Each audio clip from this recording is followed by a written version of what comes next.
Welcome to Moving Conversations, a podcast for movement professionals by movement professionals. If you coach, train, or teach movement, Pilates, or fitness, then this podcast is for you. With more than 60 years of experience in fitness and Pilates, your hosts, Brian Ritchie and Nora St. John, explore the science of human movement, diving deep into the facts, myths, and common misconceptions, hoping to spark thought and conversation about how we view fitness and movement. Now, let's jump into Moving Conversations. And welcome back to Moving Conversations. I'm Brian Ritchie. Joining me as always is Nora St. John. Good morning, Nora. How are you doing? Fall is in the air. The weather now in Sacramento is cooler in the morning and still warm in the afternoon, but it's been really, really beautiful. And the leaves are just starting to change. And nice. We're really just enjoying a nice transition into fall. Very How about nice. you? It's been a little chilly. It's getting chillier here. I just got back from a trip out to Arizona where it was a lot warmer. I got to tell you, A lot warmer. Being on an airplane with, my hoodie on because they're so cold, and landing. And as we're, the pilot comes on and says, and the temperature here in Phoenix is 95 degrees. I'm thinking, oh my gosh, take this off now. And it was schwitzing like crazy already. I was like, oh my gosh. So yeah, it was definitely a little warm there, but things are changing and we're going to get some color in our leaves pretty soon. So that'll be nice. Excellent. And today we have a very special guest, and I'll let you get to the introduction in just a second. But before we do that, hit that like and subscribe button. We really appreciate it. Every time you share it, every time you like it, and a comment would be really appreciated. It helps our algorithms, helps us promote this to more people. So we really appreciate it. That would be great. Moving Combos is our Instagram handle, and that's the way you can check us out or DM us there, or movingcombos@gmail.com. Best way to get in touch with us. So without further ado, we have a very special guest, and I'll let Nora take it away. So we love having guests because Brian and I like talking and like chatting with each other, but we've talked a lot to each other. So we like to bring in other people of different perspectives. She's sick of me. I am not. I can always learn something from Brian. But basically, joining us today is Helen Vanderburg. And if any of you don't know Helen Vanderburg, I'll be a little bit surprised because Helen is just an amazing international presenter. She owns a fabulous club up in Calgary. She is a synchronized swimmer, world-class synchronized swimmer. And she has literally done every possible method of fitness, from Pilates to yoga. She's a spin instructor. She's taught group exercise. She's taught HIIT things. She's taught animal flow. Like you name it, Helen has done it. And because of that, we wanted to bring her in today to talk about breathing and just give a kind of a general overview. Breathing's a big topic, but it's really different in Pilates and in yoga and in group X and in spin. So we thought we'd kind of bring that topic in and bring Helen on for that. So welcome, Helen. Hello, I am honored to be on your podcast and to talk about this conversation because I think the conversation of breathing has become huge, not just in fitness, but in health, wellness, mental health. Yes. It's a big conversation. And it's something that we Absolutely. never focused on for so long in the general fitness realm. I know in Pilates, it's a lot more focused on, but in the general fitness realm, it was, breathe on exertion, breathe out on exertion, breathe in, during the eccentric. And there's so much more to it than just that. And now it's wonderful that there's actually the topic is out there. So I'm thrilled to be discussing this with you today. Yeah, you're right on, Brian, is that, in fitness, we would coach breathing in the weight room probably more than anywhere else. Everywhere else, we just assumed people would breathe heavier when they start working harder. And hopefully they were breathing well. We just never really spent any time on understanding breathing or how to help our clients breathe better. I actually had a physical therapist friend when I mentioned breathing. She said, look, one thing's going to happen, they're going to breathe. So I don't care if they breathe in when they breathe in, when they breathe out, when they breathe out, they're going to breathe. And if they don't, they pass out and then they're going to breathe on their own. So don't worry about it. So, okay. That's one option. Like, okay. All right. That's one way of looking at breathing, but there are so many different techniques for breathing. And the more you explore the world of breathing methodologies, the more you realize there's a lot to learn. Right. And one of the things that I wanted to bring up, and I know you're going to bring it up when you start talking about the different methods, is I always think of breathing as being the link between the mind and the body. Mm-hmm. Right. So yes, we breathe unconsciously most of the time, thank God. Because if we had to wake up, 12 times a minute during our sleep to remind ourselves to breathe, that would be bad. Yeah. But breathing can also be done very consciously. So it's this funny way in which it works automatically, which is great. Yeah. But we also could really use it consciously to change our mental state, to change our physical state, to enhance what we're doing, to make what we're doing harder or easier. So that's what I love about breathing is it's a nice, easy pathway into that mind-body connection. Yeah, and methodologies like yoga, martial arts, Pilates have always had breathing at the root of what Yes. they did, and I think we can learn from all of those disciplines, especially the ancient disciplines in martial arts and yoga, how breathing was used to affect people's physiology. And I Yeah. think that's what's now coming forefront for us is that how our physiology actually changes when we change our breathing patterns. Awesome. All right, Helen. So how does that happen? So tell Okay, us a so little how bit does that about happen? that. Yeah. Well, what's interesting is, and a lot of the research is indicating that our breath is the closest link to our autonomic nervous system. Right. So when and let's just go back to the autonomic nervous system, right? So the autonomic nervous system is, controlling all of the systems of the body. So we have our parasympathetic system, which calms everything, the blood pressure, the heart rate, the breathing rate, everything is regulated. So we have a thermostat where our body wants to stay at what we call homeostasis. And so parasympathetic response in our nervous system is keeping things calm. The sympathetic is to bring everything up, right? So that when we are doing exercise and movement and activities of life, it's like we need to bring our heart rate up, our breathing rate up. We got to change our hormone balance in our body. All of these systems have to change. And so sympathetic response is typically when we're doing exercise, right? We get sympathetic response. Oh, yeah. Right. And then after the exercise, the parasympathetic response has to come in to bring us back to what we call homeostasis. So this constant movement of parasympathetic, sympathetic response in our body is going on whether we realize it or not. And that can be regulated through breath, which is super interesting. So and people maybe even do this and they don't even realize they do it. I'm going to use an example from my athletic days is before I would go out for a big competition, like I was in the waiting room for my turn to compete, I would start yawning. And I would think to myself, this is not a good thing to be yawning before you have to be at your peak performance, right? It seems like oppositional. And at the time, I didn't understand it. But now, if I look back, it's like when you yawn, what do? Breathe. You're taking in oxygen. You're taking in A lot of oxygen. mouth. You're needing oxygen. So my body was saying, Helen, you are in stress. You need more oxygen into your body to calm your nervous system, to balance it out again so that you're ready to perform at your peak.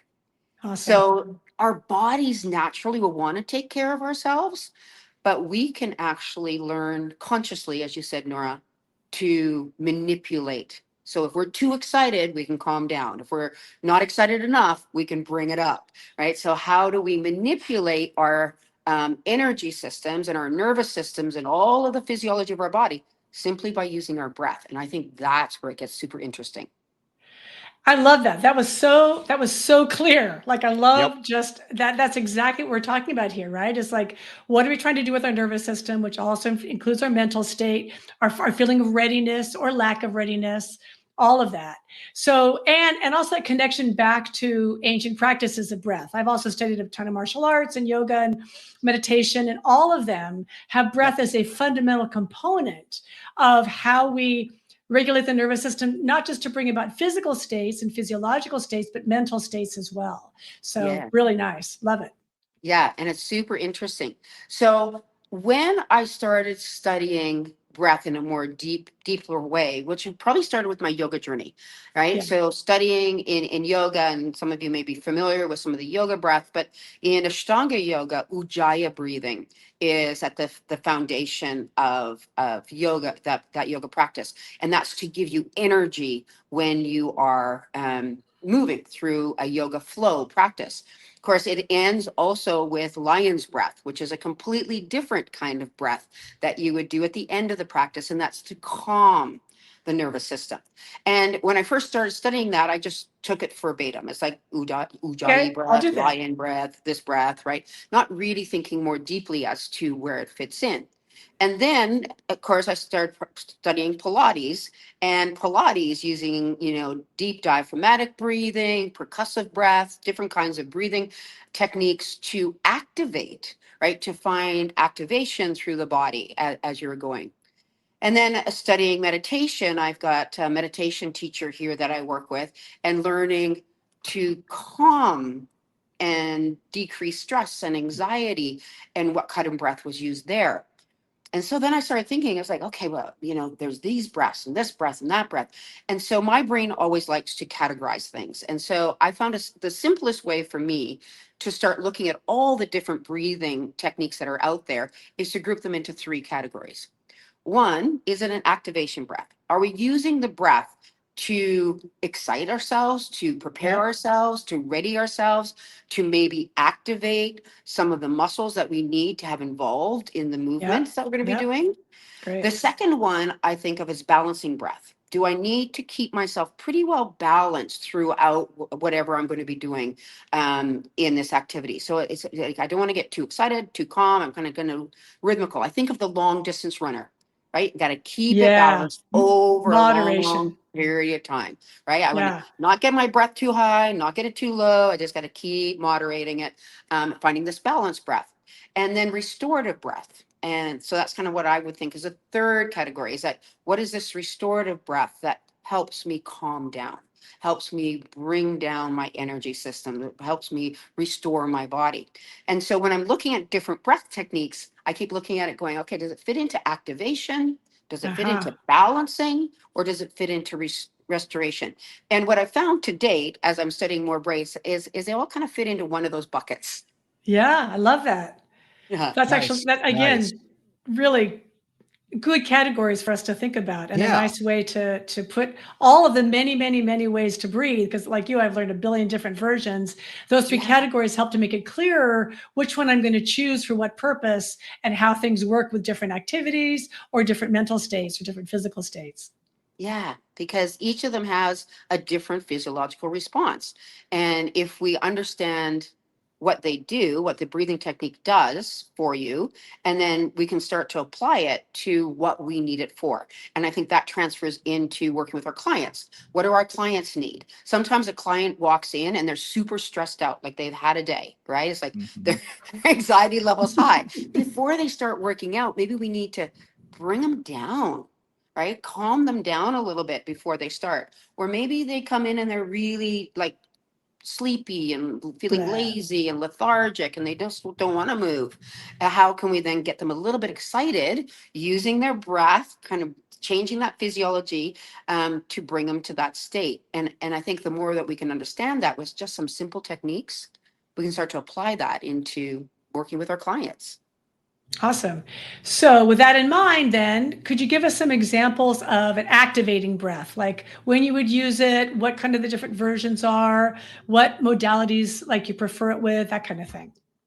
Yeah, so activation breath, the easiest example would be a deep diaphragmatic breath, right? So we're actually intentionally moving the diaphragm and all of the muscles that are involved in breathing. We're trying to bring as much inhalation in, so pressing the diaphragm down and then affecting all of the muscles of breath. And then on the exhalation, being intentional with moving the air out.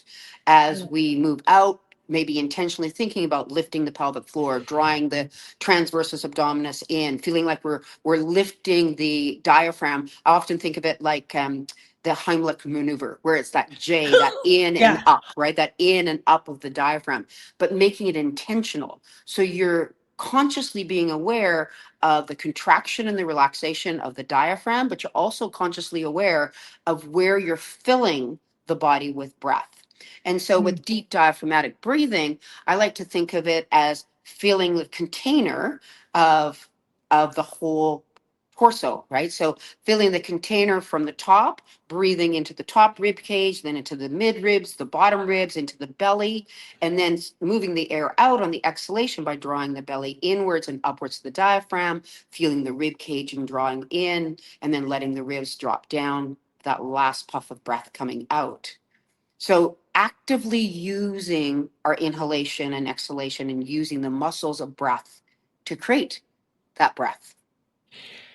That So what, creates like, activation. so what kind of like, can you name an exercise where you might do that, or a moment in class where you might really focus on that? Or even just a client, showing up at your door and you're like, okay, let's do a little bit of this. Let's do, Like, when might you use that? What's an application for that? yeah, a great time for doing deep diaphragmatic breathing is when we're looking at something that we need activation of core stabilization. And Mhm. that could be a squat. That could be on the floor doing a core exercise, and something where we're feeling like we need to connect to the center of our body, find that stabilization in the center of Mhm. our body before we perform the movement. So I would say if I was going to do a loaded squat with somebody, I would get them to do that breath. Do a couple of those Nice. breaths, set that stability through the body, then load, then squat, right? Great. Yeah. It's interesting Yeah. that you do it sort of at the beginning as almost preparatory, rather than just cueing it. Because normally, for in a lot of the stuff that I've done for core stability, spinal stability work, it sort of becomes automatic in the way I'm teaching it. But I don't think I've ever had them focus on the breath before the activity. So that's very different from what I've done before. So that's interesting. Yeah, and what I like doing that, Brian, is because sometimes when they're moving, they're thinking about all the other parts, right? They're Yeah. thinking about my Yeah. legs, the weight, the alignment cues that we give them, and so their brain is so busy that we all cue, like, and you're such a great cuer in what you do. We cue the breath, but does it get lost for Yeah. them, right? Right. Because they've And got, it might. And it yeah. might, because we're just thinking about, and I know for myself, like I experience that sometimes. It's like I shut down because I'm like, I can't think of anything else. I got to think about these steps of the exercise, or where my spine is, or where my legs or my arms are. It's like I've forgotten about the breath. And Right. sometimes you Right. don't necessarily want to continue to cue the breath because, like you said, it gets them overwhelmed. If you give Yeah, them too many cues, their brain gets overloaded and you see them sort of get that panicky look because there's too much going on. So at least I find that the breath is not, that's not always going to be my first thing to cue. Then I'm going to back off on that and continue with the other alignment issues to keep them safe. yeah, But to prep it beforehand to sort of prime the pump makes a lot of sense. yeah, yeah. So I like doing that, like playing that with the breath, and bringing that awareness to them, because a lot of our clients have no idea, number one, how they're breathing. Number Yes. two, Mhm. how the breath can affect the movement, or Yep. their energy, or their state of mind. All of those things get affected Yeah. with breath. And staying on activation breaths, I was thinking about this a little bit more. So if I go to the yoga world, ujjayi breath is an activation breath, right? So ujjayi breath is in through the nose and then out through the nose, but closing the back of the throat, right? So you would breathe in fully, and then as the air moves out, you close the throat, and it makes a sound with your breath Mhm. as it's coming out through the nose. And that type of breath, what it does is it restricts the movement of breath on the exhalation. And by restricting the movement of breath on the exhalation, now I've got to work the muscles of breath to Mm. move the breath out. So in Right. that breath technique, we stimulate the transverse abdominis, the intercostal muscles, all of the muscles of breath to get more active to move the air out in a Nice. ujjayi breath. Yeah. So I've done Ujjayi breath in my yoga classes for like, many years now, and never have I had such a clear explanation of it. So that was really helpful to me because I used it forever and I like it. And I appreciate that feeling of like constricting the exhale, which does give you a different feeling. It also brings your awareness to it because you're kind of hearing, how am I exhaling? And usually it lengthens the exhale a bit too. Yeah.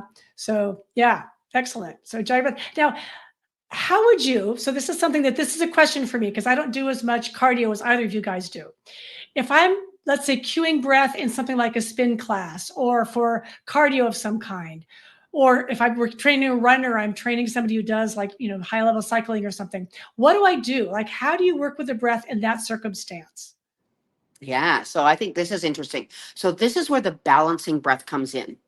So balancing breath, and it's often called covert breathing, is equal time on your inhalation and your exhalation. Ah, So equal, if I take a 4 count breath in and a 4 count breath out, right? So if you just even you practice that and think about 4 counts in and 4 counts out, and then 4 counts back in and 4 counts out.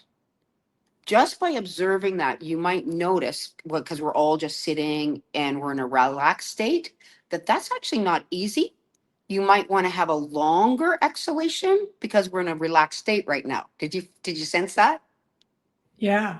Yeah, like Mhm. I inhale 4, I would want to go for exhale for 8 or more, right? Because I'm in a relaxed state. But once you elevate your heart rate up Right. and your breathing and your heart rate match each other, like with ventilation rate and heart rates when we're working tend to go up at the same rate, is that now if I want to manage it in that endurance training zone, if I can equalize my inhalation to exhalation, I keep a balance, right? I need to get enough oxygen in, but enough carbon dioxide out to keep me going as I'm doing this work.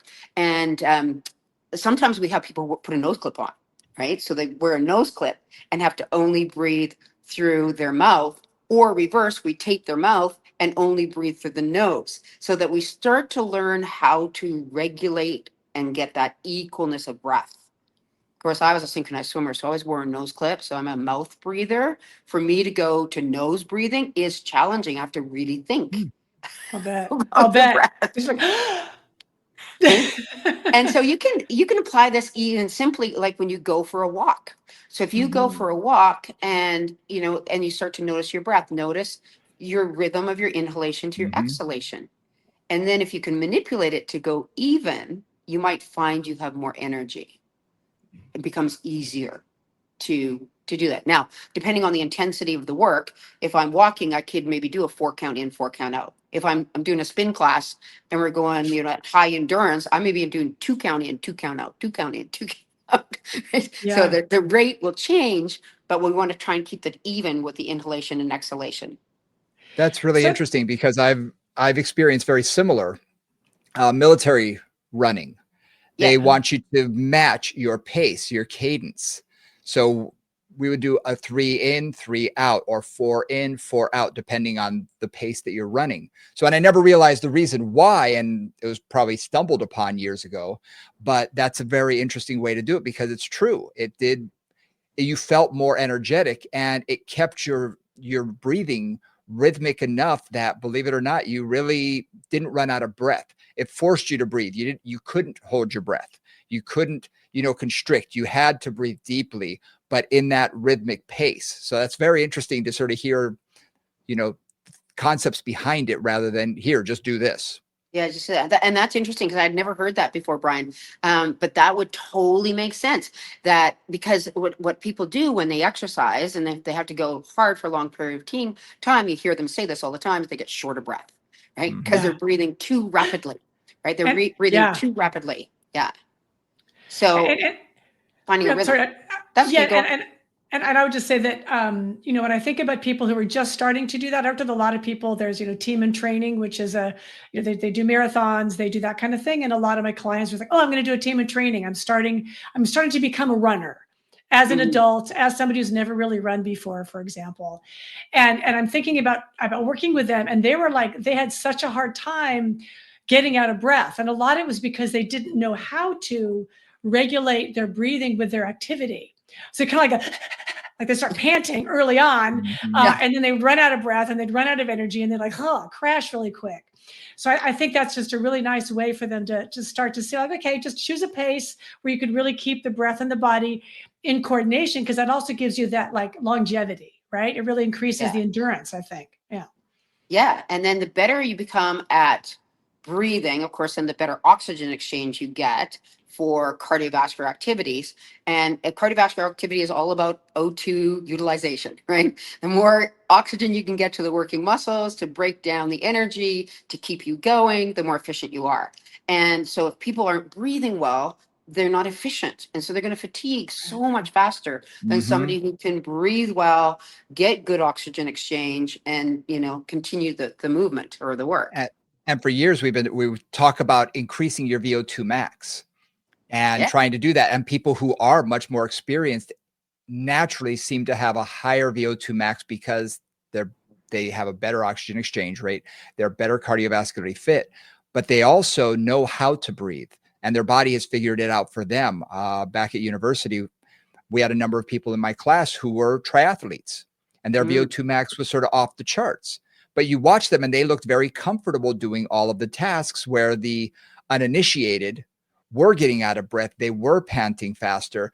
You could see that they were very uncomfortable. And you're right, didn't know how to breathe. And these were college students. So it's not as though they were, aged athletes. These were younger people, but just inexperienced with a lot of cardiovascular fitness. So it's interesting to sort of think about that. Yeah, and it is interesting. And I think it's interesting. And I do think it's really a newer development in coaching too with athletes, is that before we coached the distance or the time and techniques and those kind of things, but never really talked about the breathing. We just assumed it came with it, right? But now more coaches are looking at how are they breathing as they're doing the movement or the activity of choice, and it really can affect performance. One of the breathing techniques that I think falls into this category really well, if people just want to start practicing controlling their breath and learning the breath, is not only doing the covert breath, which is equal inhalation to exhalation, but a box breath. And a box breath is to inhale for 4 counts, or any counts that you decide, but let's use 4. 4 counts in, then hold your breath for 4, and then exhale for 4, and then on the exhalation, hold for 4. And in the research for that breath, it's that it does better oxygen exchange. So that when I take the inhalation in and I hold my breath, I've got time for oxygen exchange. And then I exhale, I get rid of the carbon dioxide, giving me space to bring in fresh inhalation and oxygen on the next breath. So it's a 4 counts, a box. 4 counts in, hold for 4 counts, 4 counts out, hold for 4 counts at the bottom. Now, do you ever experience people getting anxious on something like that? Because some people, when you hold your breath, that can get to be a little anxiety inducing, especially at the end, not when it's in, but upon exhalation, you tell someone, release all your breath, but don't breathe. Stop breathing. Wait. That can be, that can be, just, I can feel the adrenaline going, oh my gosh, when am I, obviously my body will figure out, take a breath, dummy. But when you're being coached that way, I'm just wondering, do you have people who have that sort of anxious moment? Absolutely. People do not want to stop breathing. Right? The human body is built for survival, right? We need to breathe to survive. And so if people have never done activities where their breath did get out of control, or they had to push so hard that they felt like they couldn't breathe, or like me, a synchronized swimmer where you had to hold your breath for a long period of time, they're not used to the feeling. And so you're absolutely right, Brian. Anxiety will set in. It's like, wait a minute, I need air. And so I always say to people, let's start easy then, right? We can inhale for 4, hold for 2. Yes, or hold for 1, and then exhale. So starting to get that awareness or consciousness of I can hold my breath and I still will survive, and not bring in that anxiety response. When you're talking about it, makes me think about the Wim Hof breath. Have you practiced that one before? Yeah. That one causes me anxiety. Yeah, it's like, how long can I hold my breath? Not that long. I know. And you think that you're a good breather, and there's like, wait a minute, I've only been holding my breath for 10 seconds. And I'm Explain dying. explain what that is. That I'm unfamiliar with that one. With Okay, that so breath. Wim Hof, Yeah. and Wim Hof is a person. He has this breathing technique, and it's 30 cycles of a full inhalation and exhalation. So you fully inhale, fully exhale. Like think the diaphragmatic breathing. So deep, full breaths, um, 30 of them. And then I wrote this down so that I would remember exactly. Then the last one, you exhale fully and you hold your breath after you exhale. So not hold your breath on the inhale. You exhale fully and you hold it, and then you're supposed to time how long before you need to do an inhalation. So 2 the first seconds. time I did this, truly, I think I made it 10 seconds, and I can hold my breath, Wow. but I can hold my breath on an inhale, not an Right. exhale. And so my Right. Wow. brain was like, oh no, oh no, no, no, you do not, not breathe. Not breathe. Oxygen. Check, please. Oxygen. I need oxygen. But and then the idea is then you take an inhale when you need it, right? And then you'd repeat the whole thing again. So interestingly enough, a lot of athletes are using this technique to Mhm. learn Yeah. how to manage their breath, not feel lightheaded. Because the first time you do this, that 30 repetitions of your inhalation, exhalation, you're like, you feel lightheaded. You're like, Hmm. your body's tingling, something doesn't feel right. And then that holding on your exhalation is challenging. You want to inhale, like you really do desperately want to inhale. But when you start to learn to do it, it's, I can't even describe it. It's just you feel like you have a lot of oxygen in your brain, in your body, Hmm. after doing it. It's I'm gonna have to play positively with that. stimulating. It Really? is Okay. stimulating. That's a It's great way. That's it's why I think of very it as activation breath. yeah, and not even necessarily performance stimulating. It's like boom. It's like there's a clarity, like your mind feels sharp. It's like a good jolt of caffeine to be chemical Wow. about it. Or at that moment, if you're caffeine sensitive like I am, to like, ooh, I feel alert. I feel alive. I feel like I can manage anything. Yeah, it's Um, very interesting. And Wim Hof has like a YouTube video. He'll take you through it. yeah. And so you can Google it and follow him along, and he explains the whole breath technique, and you can do it with him, and it's interesting. Yeah. I'm gonna have to play with that. I like that idea. Yeah. Yeah. One of the things that I wanted to just bring up here is partly it's just because of COVID and the various things we've been through. I feel like a lot of people have breathing issues now that they may not have had before. Yeah. I know POTS, positional orthostatic tachycardia syndrome, and various breathing issues seem to be more intense for people. A lot of people have asthma that they didn't have asthma before.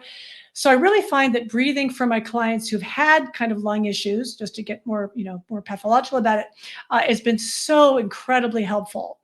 Also, like to Brian's point, to manage anxiety. Like there's a lot of my clients who have high levels of anxiety, and trying to use breath in that conscious way to really manage that is, I mean, this is what a lot of meditation is, right? It's like taking Yeah. your nervous system and moderating it down to a level where you can be calm and just clear and collected and just let your anxiety ease out. So I think this is also getting to the last probably category of breathing, which Yeah. is this restorative breathing, right? How do you kind of like use breath to bring the nervous system back down into balance, calm it down, and recover from, stress or anxiety or a heavy workout or whatever you're doing. Yeah, and again, there's different types of restorative breathing, but the simplest one that I think just is easy to apply anywhere. Like you could be sitting at your desk, you could be driving your car, to calm yourself, is to double the time of your exhalation to your inhalation. It's kind Yeah. of a simple recipe of, if I inhale for 4, I'm going to exhale for 8. And, just simply doing that, you'll feel like you just start to calm down. All of your physiological responses will calm down. So if you're in traffic and you're like, and you're stressed out, I will do it. I would like to inhale and then exhale long. And you probably, with you start to become aware of your breath, you'll probably notice that you do that when you are stressed, you probably will go to your breath and you kind of do that long exhalation, like, Mm-hmm. like we're angry and I just got to let it go. Right. So the exhalation is really what helps in restorative breath. The focus changes now to the long exhale, whether it's an auditory exhale, like a sigh or a ha, or just a really long exhale through your nose or your mouth. It slows down your heart rate. It stimulates the parasympathetic nervous system. It's like it's this automatic response when we do a long exhalation. So I want to bring up one other thing about breathing, which I play with a lot with clients, which is how are they breathing? Not necessarily in terms of inhale and exhale, but what's moving and what's not moving. Mm-hmm. Because I think of one client particularly every time I think about the breath, who was a complete, like, she could only breathe by using her scalings to lift her ribs up off of her lungs. She couldn't breathe deep. It was really like, and you think about any of you who out there have watched a horror movie, that moment of like, when something terrifying happens, or in Psycho when they pull the curtain aside or whatever. That is a sympathetic breath, right? That is anxiety in action. Yeah. And I had this woman who, this is how she breathed. Like every single breath, you'd see her neck tense up, you'd see her shoulders rise. And that was the only way she knew how to breathe. Oddly enough, she had a lot of neck issues, a lot of shoulder and neck tension. So not a surprise. And when we started to work with her, I worked some on just trying to get her to breathe, which she was not open to. So instead I played with like, okay, well, let's just use your mind to expand other parts of your rib cage. Like, put her hands around the bottom of her ribs and say, okay, so on the inhale, really push your hands out. So I give her something physical to do, which was changing her breath, but she could think about muscles, not breath, which for her seemed to help. Because she had very little mobility in her rib cage, in her lower rib cage. It was interesting. It was like, it just didn't move much. So in her case, kind of getting her to actually be able to move the ribs out in all different dimensions was a nice way to help to get the breath starting to move and starting to move down out of that like super tense place. It took a while, but it really changed things. And she was able to both mentally calm down and physically, relieve a lot of pain. Yeah, I think that's really interesting. And I think there are a lot of people that what I think of that is the mechanics of breathing. So their mechanics is off, right? Exactly. Somehow the mechanics of how their breathing is off. They're either breathing up into their upper chest or their lower chest. They're not expanding their ribs laterally or posteriorly. They've got stiffness in the intercostals, and so they're not elastic enough with the breath. And so there's like mechanics is something else to look at for sure on breath. And I just think that's a great observation. And how do we help people who aren't breathing well? The other thing that, as you were saying that, because I think that was a really good example, is some people don't know how to breathe through their nose. Mm-hmm. Yeah. Right? At all. They're not nose breathers. And my daughter's one of those. She doesn't breathe through her nose. She breathes through her mouth. And so learning to breathe through your nose or your mouth, depending on which one you tend to lean towards, is also like a practice. It's like, how do I just figure that out? So one of the things that it comes from the yoga is that alternate nasal breathing in yoga, where you close one nostril and you breathe in through one nostril and then exhale through the other, and then in through that one and out. And so when you close one nostril and breathe through one and then switch sides, you may even notice that breath is easier through one nostril than the other. Mm-hmm. Right? And some people feel like, oh, I'm getting short of breath. Like I'm not getting enough breath when they're breathing from one nostril to the other. And that's a whole, again, reorganization of, can I close my mouth and breathe through my nose only? And I've actually had clients tell me that when they breathe through their nose, I'm not getting enough oxygen. You can see the anxiety, and it's not as though they have a cold. It's just they start breathing rapidly, trying to get more oxygen. And it's just an interesting sort of thing to watch. They're not comfortable with that. They're not comfortable with deep nasal breathing. Yeah. And it's, again, it's a practice, because their mechanics are just different, right? They've gotten used to breathing a certain way. Yeah. And now to change it, it's like, that feels, and as you say, brings on anxiety. I'm like, I'm not getting enough breath. I'm not getting an air exchange that I need. I'm not going to make it. Right? It's like, Well, I think Nora was bringing up the whole thing about COVID. I think the masks brought this up Oh in a yeah, lot of that's true. people, because I remember as a kid, I used to hate to sleep with the blankets over my head because I felt like it got hot, like I was breathing my own breath, and it was very uncomfortable. Yeah. And Yeah. here I'm told, here's this thick, heavy thing you have to wear over your mouth all the time, from now on, anytime you're around other people.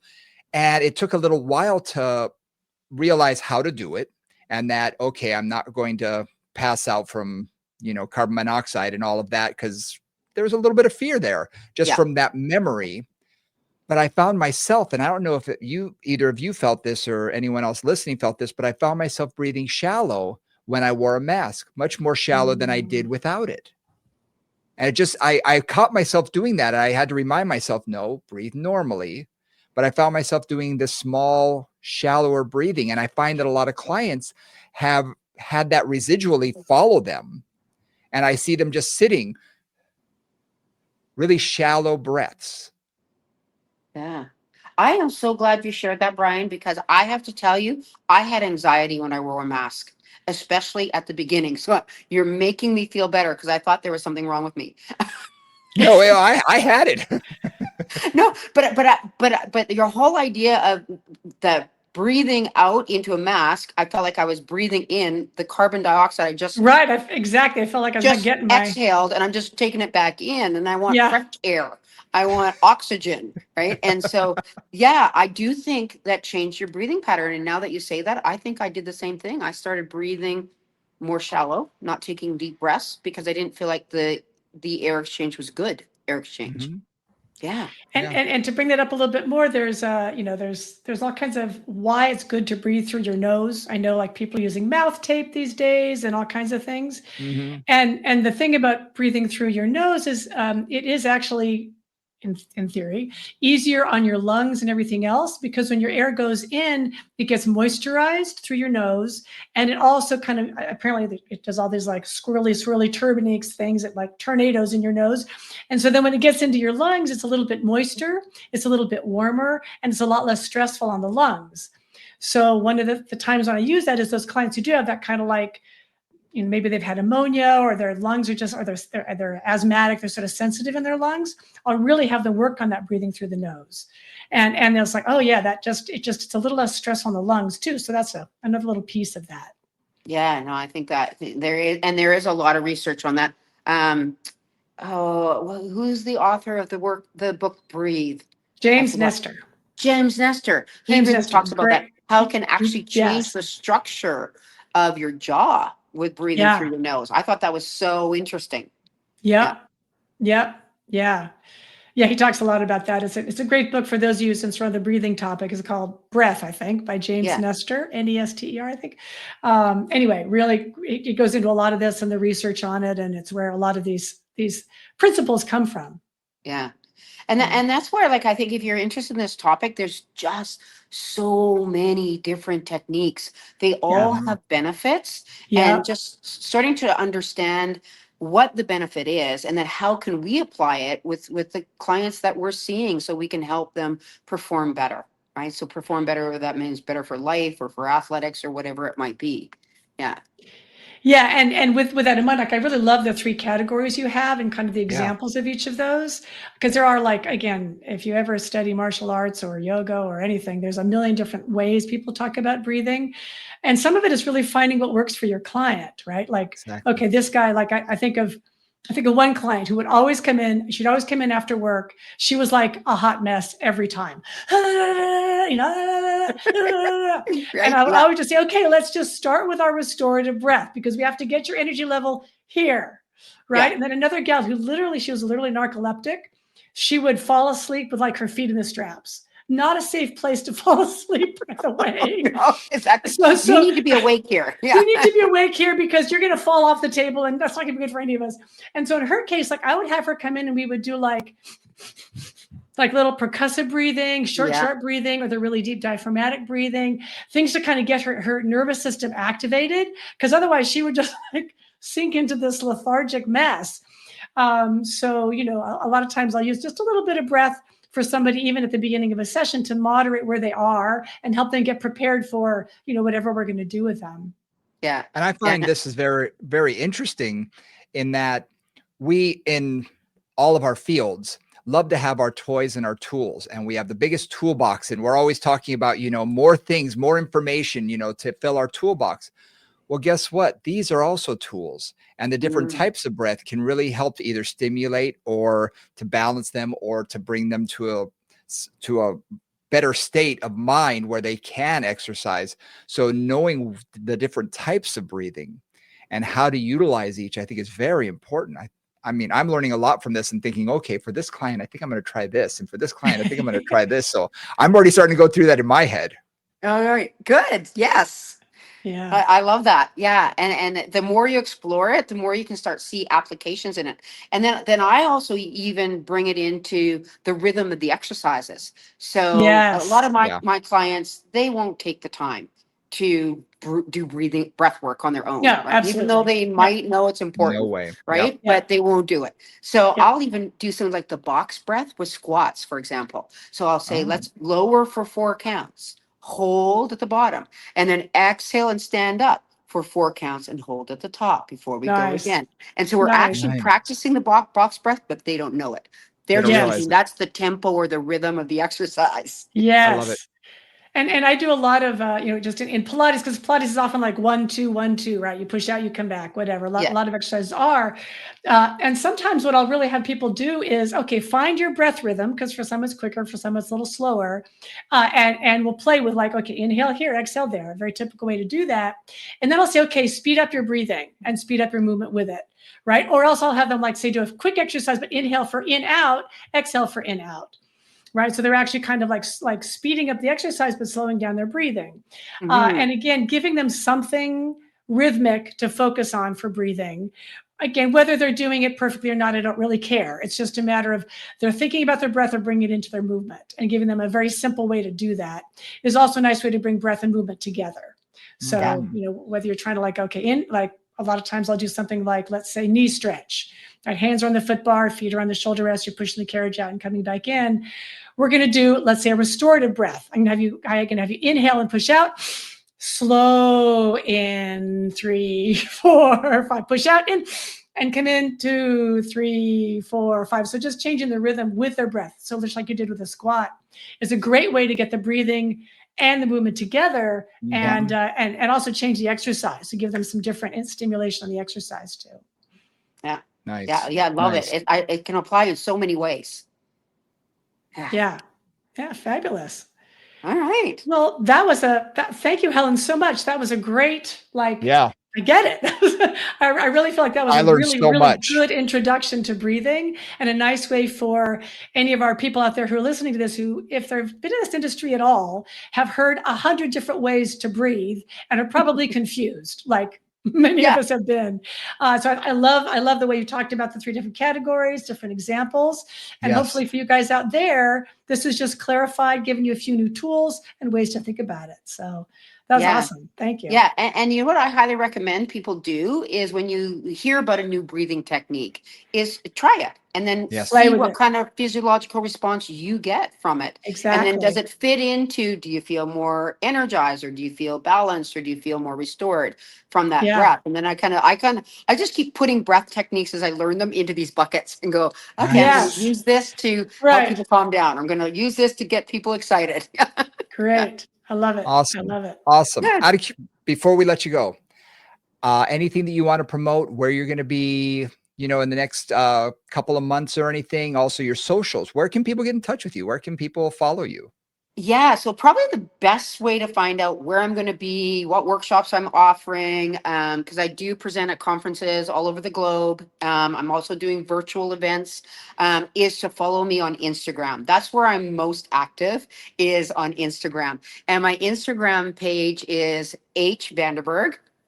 And if you follow me on Instagram, you will see if I'm going to be somewhere close to you in a live event, or whether I'm going to be doing virtual, and what I'm up to. So Instagram is probably the most frequent place on social that I am. I also have a website, helenvanderburg.com. So if I'm going to be doing any bigger projects, it'll show up on that website, but it'll also be promoted on my Instagram page. Awesome. And we'll include those in the show notes too. So if you're writing things down or you're driving, don't write things down when you're driving. We'll make sure that that's on the show notes too. Yeah. Okay. That's great. Thank you so much, Helen. That was great. Thank you. And the clarity of you as an educator, I just have to say this, like I've worked with you many, many times in many different environments, and like your ability to just like organize the material is always superb. So thank you so much for that great introduction to breathing. Okay, well, thank you so much, Nora and Brian, for having me on your show. And your show's fantastic. Everybody should be watching all of them because there's so much to learn. So, yeah, thank you for inviting me. Thank you. Thank you. All right.